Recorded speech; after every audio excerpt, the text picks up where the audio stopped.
लोग कहते हैं प्यार इंसान को बदल देता है। मुझे पहले इस बात पर कभी यकीन नहीं था, लेकिन फिर मेरी जिंदगी में सिया आई और सच में मैं बदल गया। मेरा नाम आदित्य था, 12वीं क्लास का छात्र, पढ़ाई में ठीक ठाक, न बहुत अच्छा न बहुत खराब। लेकिन एक चीज में मैं हमेशा पीछे था, मेहनत करने में, क्योंकि मुझे लगता था जितना पास होना है उतना तो हो ही जाऊंगा। हमारे स्कूल में सबसे सख्त टीचर थे शर्मा सर। पूरा स्कूल उनसे डरता था।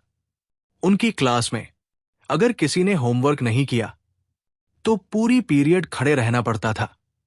अगर किसी ने झूठ बोला तो सजा से पहले समझाते जरूर थे। एक बात वो हमेशा कहते थे, असली नंबर कॉपी में नहीं, तुम्हारे चरित्र में दिखते हैं। उस समय उनकी ये बात मुझे समझ नहीं आती थी।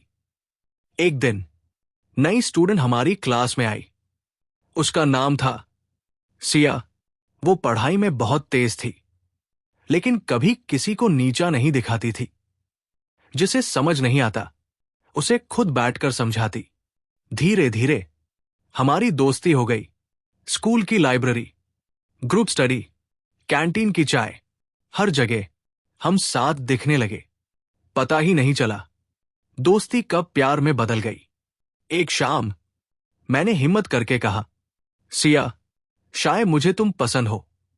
वो कुछ देर चुप रही, फिर मुस्कुराकर बोली, मुझे भी, लेकिन एक समस्या है। मैंने पूछा, क्या? वो धीरे से बोली, मेरे पापा यानी शर्मा सर।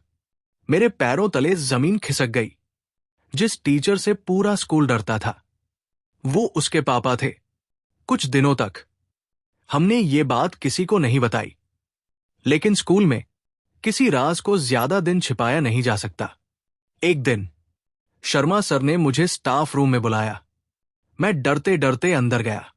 उन्होंने कुर्सी की तरफ इशारा किया, बैठो आदित्य। मैं चुपचाप बैठ गया। उन्होंने मेरी तरफ देखा, फिर बहुत शांत आवाज में बोले, तुम सिया को पसंद करते हो? मेरे पास झूठ बोलने का मौका था, लेकिन पता नहीं क्यों मैंने सिर झुकाकर कहा, जी सर। कुछ पल कमरे में बिल्कुल सन्नाटा रहा। फिर शर्मा सर बोले, मुझे तुम्हारे प्यार से समस्या नहीं है, मुझे तुम्हारी तैयारी से है। मैंने उनकी तरफ देखा।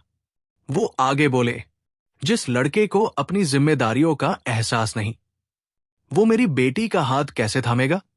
मैं कुछ बोल नहीं पाया। उन्होंने मेरी मार्कशीट मेरी तरफ बढ़ाई। उस पर लाल पेन से कई नंबर गोल किए हुए थे।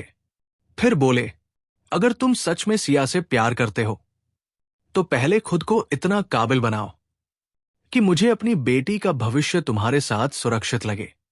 मैंने धीरे से पूछा, अगर मैं बदल गया तो क्या आप मान जाएंगे?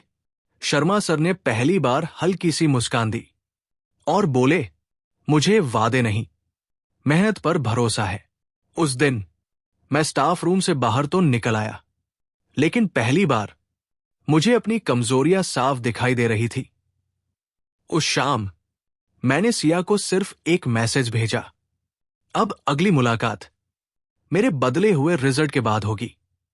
और उसी दिन से मैंने अपनी जिंदगी की सबसे कठिन लड़ाई शुरू कर दी।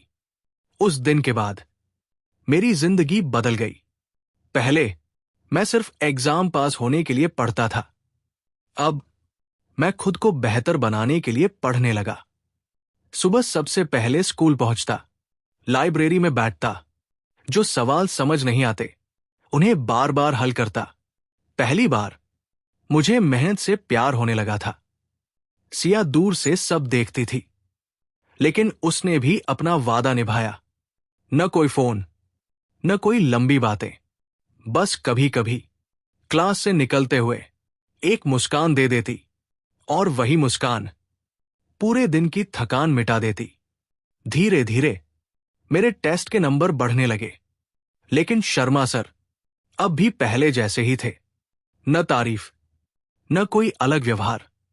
एक दिन स्कूल की छुट्टी के बाद मैंने देखा एक बुजुर्ग चपरासी अकेले भारी किताबों के डिब्बे उठा रहे थे। मैं बिना कुछ सोचे उनके साथ लग गया। करीब आधे घंटे बाद सारा सामान लाइब्रेरी में रख दिया।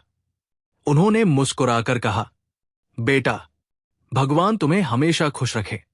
मुझे नहीं पता था। दूर स्टाफ रूम की खिड़की से शर्मा सर ये सब देख रहे थे। कुछ दिन बाद स्कूल में बोर्ड की प्री बोर्ड परीक्षा हुई। इस बार मैं पूरी क्लास में दूसरा आया। पूरी क्लास ने तालियां बजाई, लेकिन मेरी नजर सिर्फ शर्मा सर पर थी।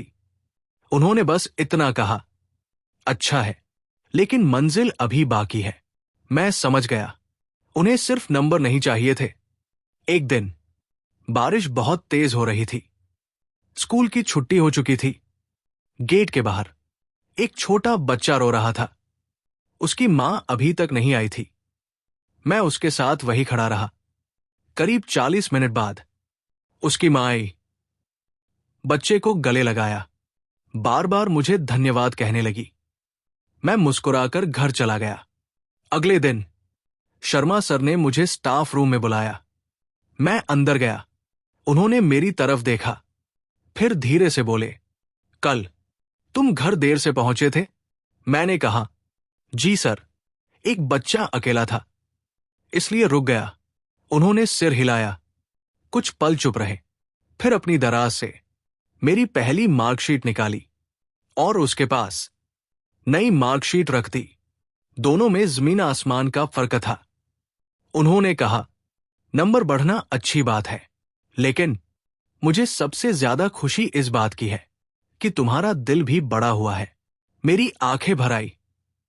उन्होंने पहली बार अपने चश्मे उतारे और बोले, आदित्य, जिस दिन तुम मेरे पास आए थे, मुझे डर था कहीं ये सिर्फ उम्र का आकर्षण न हो, लेकिन आज मैंने देख लिया, तुम सिर्फ मेरी बेटी से प्यार नहीं करते, तुम जिम्मेदार बनना भी सीख गए हो।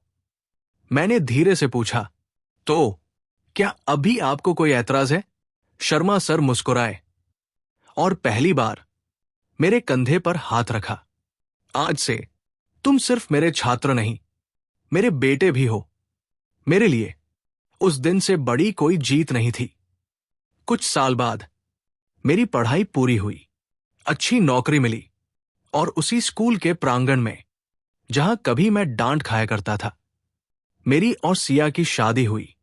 विदाई से पहले शर्मा सर ने मेरा हाथ पकड़कर कहा, याद रखना, मैंने अपनी बेटी तुम्हारे नंबर देखकर नहीं, तुम्हारे संस्कार देखकर सौंपी है।